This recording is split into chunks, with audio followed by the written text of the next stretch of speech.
राधे राधे, जय श्री कृष्णा। आज मैं आपको उत्पन्न एकादशी की व्रत की विधि, महत्व, साथ ही उत्पन्न एकादशी का शुभ मुहूर्त, एकादशी किस दिन शुरू होगी, किस दिन समाप्त होगी, पारण का समय तथा हरिवासर समाप्त होने का समय भी बताऊंगी। साथ ही एकादशी की पौराणिक कथा भी मैं आज आपको सुनाऊंगी। अगर आपको ये अच्छा लगे तो कमेंट बॉक्स में जय हो विष्णु भगवान और साथ ही जय हो एकादशी माता भी जरूर लिखें। एकादशी की मुख्य बात सबसे पहले मैं आज आपको बताऊंगी। इस दिन एकादशी माता का जन्म हुआ था। विधि विधान से विष्णु भगवान के साथ में एकादशी माता का भी पूजन करना चाहिए। यह एकादशी सभी एकादशियों में श्रेष्ठ बताई गई है। अगर एकादशी व्रत का कोई इच्छुक हो तो वह उत्पन्न एकादशी के दिन से एकादशी के व्रत का धारण कर सकता है। साल में 24 एकादशियां होती है। महीने में 2 एकादशी आती है।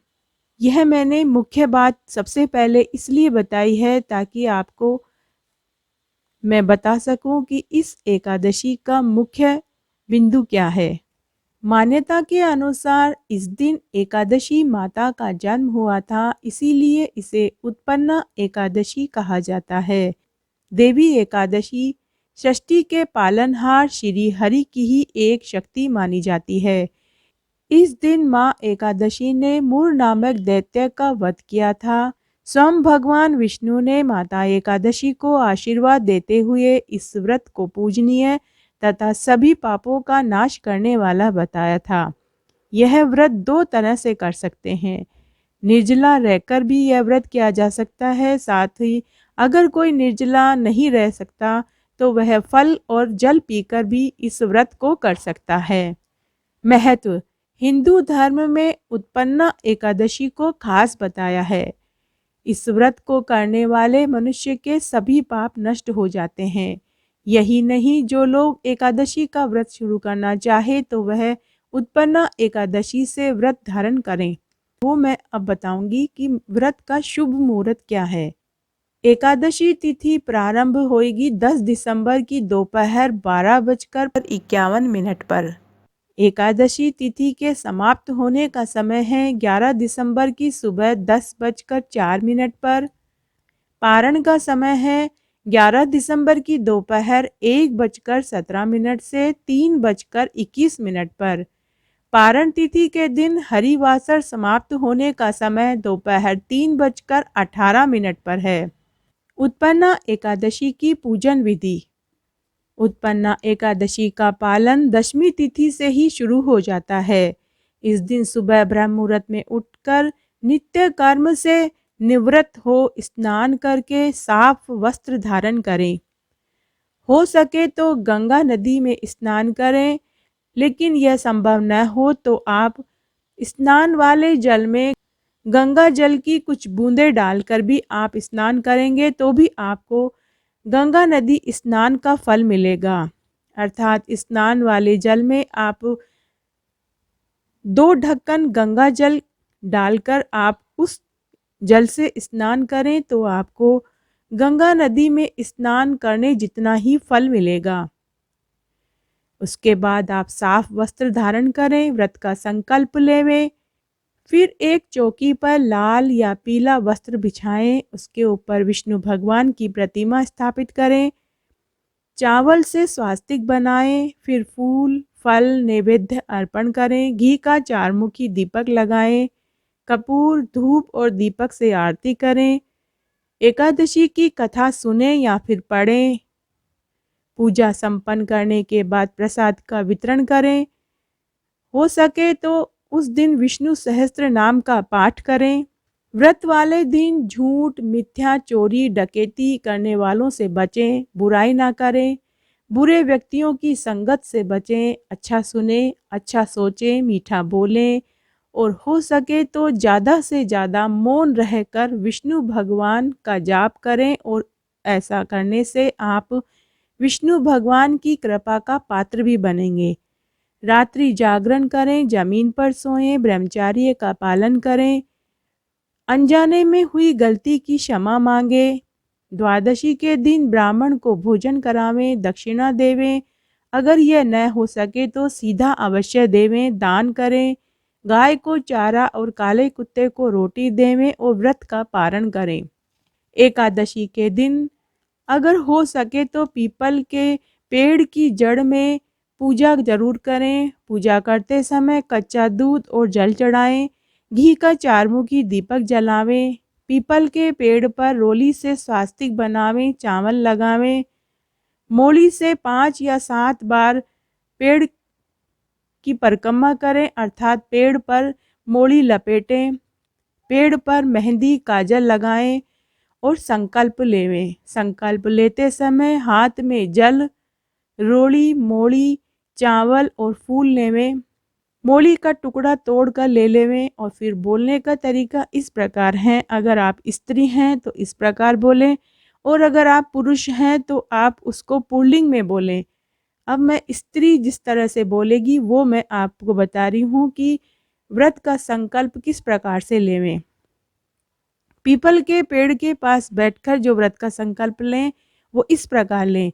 आसो मासो तमासो, आज मार्गशीर्ष कृष्ण पक्ष की उत्पन्ना एकादशी। मैं घर की धरानी, बेटा बेटी की माँ, भाई की बहन, दोहिता दोहिती की नानी, पोता पोती की दादी, मैंने आज उत्पन्ना एकादशी के व्रत का संकल्प लिया है। फिर जो आपकी मन की मुराद हो वो आप बोलें। हे विष्णु भगवान, हे ग्यारस माता, मेरी मुराद पूरी करो। और फिर जो हाथ में आपने जल, चावल, रोली, मोली, फूल लिए हैं वो आप पीपल के पेड़ की जड़ में छोड़ देवें। इस व्रत का क्या महत्व है वो मैं अब आपको बता रही हूँ। व्रत करने वाले मनुष्य को पापी, चोर, पाखंडी और दूसरे की बुराई करने, स्त्री गमन, दुराचारी, दूसरे के धन को चुराना, मंदिरों में चोरी करना, इनसे बचना चाहिए और इन लोगों के साथ नहीं रहना चाहिए।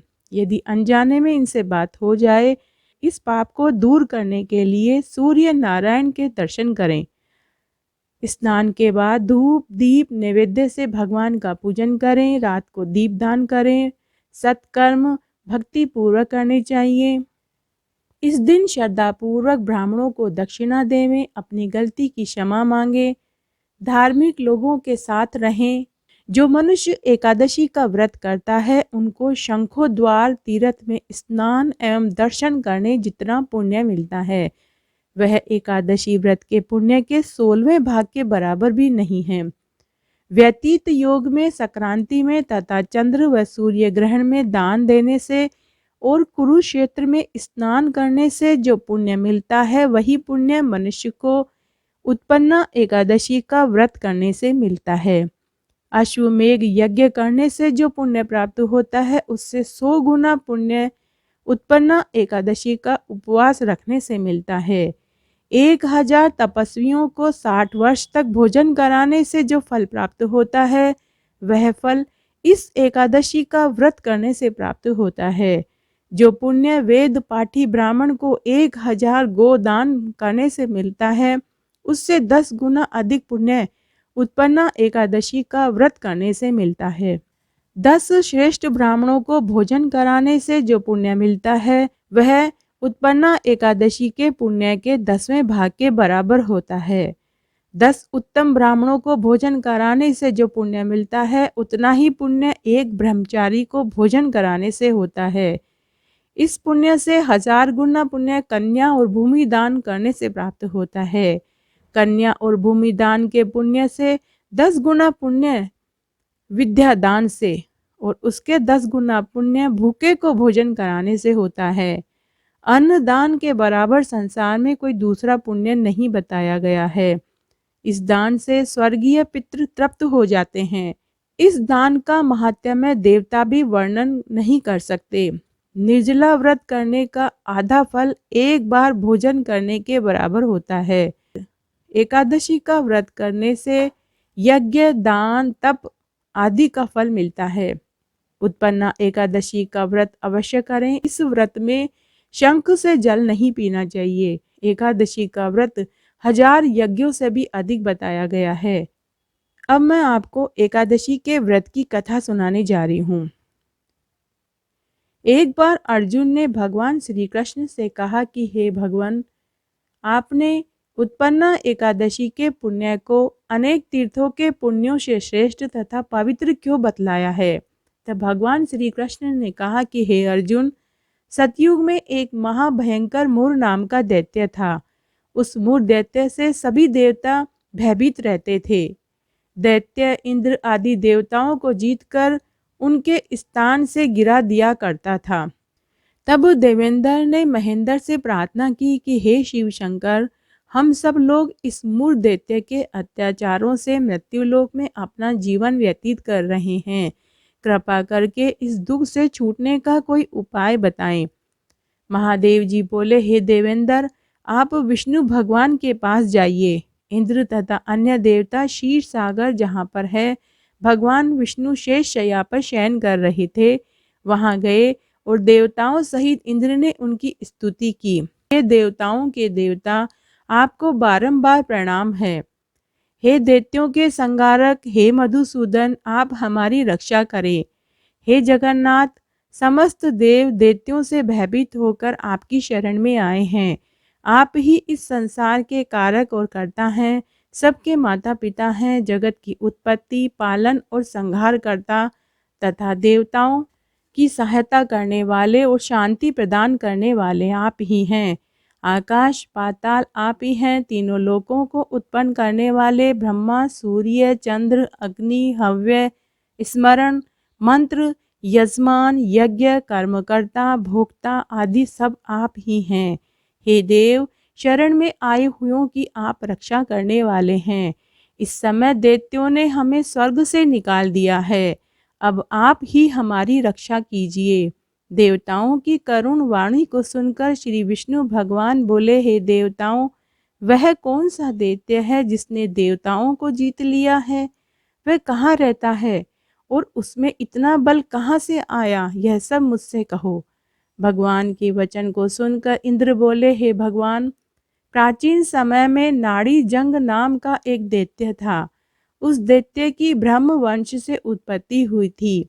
उसी दैत्य के लड़के का नाम मुर है। वह अपनी राजधानी चंद्रावती में रहता है। वह अपने बल से समस्त विश्व को जीतकर सब देवताओं को देवलोक से निकालकर इंद्र, अग्नि, यम, वरुण, चंद्रमा, सूर्य बनकर पृथ्वी को तपाता है, मेघ बनकर जल की वर्षा करता है। अतः आप उस दैत्य को मारकर देवताओं की जीत कराओ। इंद्र के वचन सुनकर श्री विष्णु भगवान बोले, हे देवताओं, मैं तुम्हारे शत्रुओं का शीघ्र ही संहार करूंगा। अब सब चंद्रावती नगरी को जाइए। इस प्रकार भगवान विष्णु देवताओं से कहकर उनके पीछे पीछे चंद्रावती नगरी को चल दिए। उस समय मुर अनेक दैत्यों के साथ युद्ध भूमि में गरज रहा था। युद्ध होने पर असंख्य दानव अनेकों अस्त्र शस्त्रों को धारण कर देवताओं से युद्ध करने लगे, परंतु देवता दानवों के आगे एक क्षण भी न ठहर सके। तब भगवान विष्णु भी युद्ध भूमि में आ गए। दानवों ने भगवान विष्णु को देखा तो वे अस्त्र शस्त्रों का प्रहार करने लगे। भगवान विष्णु भी चक्र और गदा से अनेक शस्त्रों को नष्ट करने लगे। इस युद्ध में अनेकों दानव सदैव के लिए सो गए, परंतु दैत्यों का राजा मुर भगवान के साथ निश्चल भाव से युद्ध करता रहा। भगवान विष्णु मुर को मारने के लिए जिन जिन शस्त्रों का प्रयोग करते, वे सब उसके तेज से नष्ट होकर उस पर पुष्पों के समान गिरने लगते। वह आपस में मल्ल युद्ध करने लगे, परंतु उस दैत्य को न जीत सके। अंत में भगवान विष्णु शांत होकर विश्राम करने की इच्छा से बद्री का आश्रम चले गए। उस समय 48 कोस लंबी एक द्वार वाली हेमवती नाम की गुफा में शयन करने के लिए विष्णु भगवान चले गए। तब वह दैत्य भी वहां आ गया और भगवान को शयन करता देखकर मारने को तैयार हुआ। उसी समय भगवान की देह से एक अत्यंत सुंदर कन्या दिव्य अस्त्र धारण करके उत्पन्न हुई। दैत्य के सामने आकर युद्ध करने लगी। वह दैत्य उस कन्या से लगातार युद्ध करता रहा। कुछ समय बीतने पर उस कन्या ने क्रोध में आकर उस दैत्य के अस्त्र शस्त्रों के टुकड़े टुकड़े कर दिए और उसका रथ तोड़ दिया। तब वह दैत्य महान क्रोध करके उससे मल्ल युद्ध करने लगा। उस कन्या ने उसको धक्का देकर मूर्छित कर दिया। जब वह दैत्य मूर्छा से जागा तो उस कन्या ने उसका सिर काटकर उसे यमपुरी पहुंचा दिया। समस्त दानव भी ऐसा देखकर पाताल लोक छोड़कर चले गए। जब भगवान विष्णु की निद्रा टूटी तो उस दैत्य को मरा देखकर अत्यंत आश्चर्य करने लगे और विचार करने लगे कि इस दैत्य को किसने मारा। तब कन्या भगवान के सामने हाथ जोड़कर बोली कि हे भगवान, यह दैत्य आपको मारने के लिए आया था। तब मैंने आपके शरीर से उत्पन्न होकर इसका वध कर दिया। इस पर भगवान बोले, हे कन्या, तूने इसको मारा है, अतः मैं तेरे ऊपर अत्यंत प्रसन्न हूँ। तूने तीनों लोकों के देवताओं को सुखी कर दिया है, इसलिए तू अपनी इच्छा अनुसार वरदान मांग। कन्या बोली, हे भगवान, मुझे ये वरदान दीजिए कि जो मेरा व्रत करे उसके समस्त पाप नष्ट हो जाए और अंत में वह स्वर्ग को जाए। मेरे व्रत का आधा फल रात्रि को मिले, उससे आधा फल एक समय भोजन करने वाले को मिले। जो मनुष्य भक्ति पूर्वक मेरे व्रत को करेगा वह निश्चय ही वैकुंठ को प्राप्त होगा। अतः मुझे ऐसा वरदान दीजिए कि जो इस व्रत को करे उसका घर धन धान्य से भरा रहे। इस पर विष्णु भगवान उस कन्या से बोले, हे कल्याणी, ऐसा ही होगा। मेरे और तेरे भक्त एक ही होंगे और अंत में संसार प्रसिद्धि को प्राप्त होकर मेरे लोक को प्राप्त करेंगे। हे कन्या, एकादशी को तुम पैदा हुई हो, इसलिए तुम्हारा नाम एकादशी रहेगा। इसीलिए तुम्हारा नाम एकादशी माता होगा। जो मनुष्य उत्पन्ना एकादशी का व्रत करेंगे उनके समस्त पाप नष्ट हो जाएंगे और अंत में मुक्ति को प्राप्त होंगे और उन्हें मेरे साथ साथ तुम्हारा भी आशीर्वाद मिलेगा। तू मेरे लिए अब तीज, आठे, नवमी और 14 से भी अधिक प्रिय है। तेरे व्रत का फल सब तीर्थों के व्रत से भी महान होगा, यह मेरा कथन सत्य होगा। ऐसा कहकर भगवान उसी स्थान पर अंतर्ध्यान हो गए। एकादशी माता भी भगवान के उत्तम वचन को सुनकर अत्यंत प्रसन्न हुई। हे अर्जुन, सब तीर्थों, सभी दानों और व्रतों के फल से एकादशी व्रत का फल सर्वश्रेष्ठ है। मैं एकादशी व्रत करने वाले मनुष्यों के शत्रुओं को, विघ्नों को नष्ट कर दूंगा और उन्हें मोक्ष दिलाऊंगा। हे अर्जुन, यह मैंने तुम्हें एकादशी की उत्पत्ति के बारे में बतलाया है। एकादशी पापों को नष्ट करने वाली, सिद्धि प्रदान करने वाली है। उत्तम मनुष्यों को दोनों पक्षों की एकादशी का समान समझना चाहिए, उसमें भेदभाव नहीं करना चाहिए। जो पुरुष विष्णु भक्त है वो धन्य है। जो मनुष्य एकादशी महात्या का श्रवण और पठन करते हैं उनको अश्वमेघ यज्ञ का फल मिलता है। जो मनुष्य भक्ति पूर्वक कथा सुनते हैं वे विष्णु लोक को प्राप्त होते हैं और करोड़ों वर्ष तक उनकी उस जगह पूजा होती है। जो एकादशी महात्म्य के चौथाई भाग को भी सुन लेते हैं तो उनको ब्रह्म हत्या आदि के महान पाप नष्ट हो जाते हैं। विष्णु धर्म के समान संसार में कोई दूसरा धर्म नहीं है और एकादशी व्रत के समान कोई भी दूसरा व्रत नहीं है। तो कथा का सार ये है कि एकादशी भगवान विष्णु की साक्षात शक्ति है। जिस शक्ति ने उस राक्षस का वध किया, जिसे भगवान के पाप रूपी राक्षस भला कैसे ठहर सकते हैं। जिस शक्ति ने देवताओं को सुख दिया वह प्राणी मात्र को क्या नहीं दे सकती। सुख, समृद्धि, शांति, मोक्ष सभी कुछ उत्पन्ना एकादशी से प्राप्त हो जाता है। आज मैंने आपको उत्पन्ना एकादशी के व्रत की विधि, महत्व और कथा सुनाई। साथ ही मैंने उत्पन्ना एकादशी का शुभ मुहूर्त बताया कि एकादशी किस दिन प्रारंभ होगी, समाप्त होगी, पारण का क्या समय होगा और पारण तिथि के दिन हरिवार से समाप्त होने का क्या समय होगा वो बताया। अगर आपको ये पसंद आए तो कमेंट बॉक्स में जय हो विष्णु भगवान की, साथ ही जय हो उत्पन्ना एकादशी माता की जरूर लिखें। भगवान आप सबकी मनोकामनाएं जरूर पूरी करेंगे। घटती हो तो पूरी हो, पूरी हो तो परवान चढ़े, भूले बिसरे नाम तेरे भंडार में भरे। धन्यवाद।